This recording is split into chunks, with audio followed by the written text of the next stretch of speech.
दादा जर आले नसते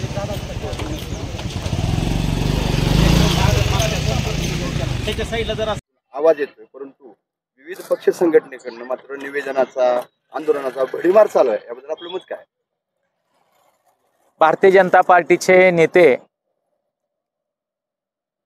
आदरणीय राणा जगजितसिंह पाटील साहेब यांच्या माध्यमातून सतत धाराशिव शहर आणि जिल्ह्यामध्ये विकासाची कामे आणि त्याचसोबत जी लोकांची गरज आहे ती पूर्ण करण्यासाठी सतत प्रयत्न केला जातो. मागच्या 5 वर्षापूर्वी या धाराशिव नगर परिषदेवर उबाटा गटाचं शासन आलं.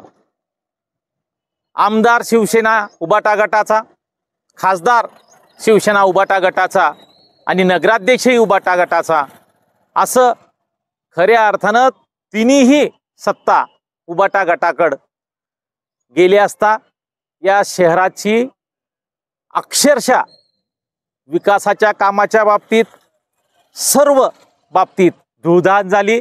रस्त्याची तर चाळण झाली. भुयारी गटारीच्या माध्यमातून गाजावाजा करून या शहराला आम्ही कुठेतरी विकासाकडे घेऊन जातो असा या ठिकाणी सातत्यानं सांगण्यात आलं. परंतु भुयारी गटारीच्या माध्यमातून जे काम झालंय आणि त्याचप्रमाणे जे शहरात मागच्या 5 वर्षात काही काम नाही झालं, म्हणजे आज आपण ह्या श्री विसर्जन विहिरीपासून पुष्पक मंगल कार्यालयाकडे जाणाऱ्या रस्त्यावर उभा आहेत. 4 दिवसापूर्वी या ठिकाणी अपघात झाला, एक महिला जखमी झाली. त्यानंतर 2 दिवसापूर्वी राणा जगजितसिंह पाटील साहेब नगर परिषदेचे CEO अभियंता सगळ्यांना घेऊन दादांनी या ठिकाणी पाहणी केली आणि त्याचा इम्पॅक्ट म्हणून, परिणाम म्हणून तातडीनं प्रशासन जागं झालं आणि आज हा रस्ता आणि शहरातले सगळे रस्ते आता दुरुस्त होण्याच्या दिशेनं चालू आहे, काम चालू आहे.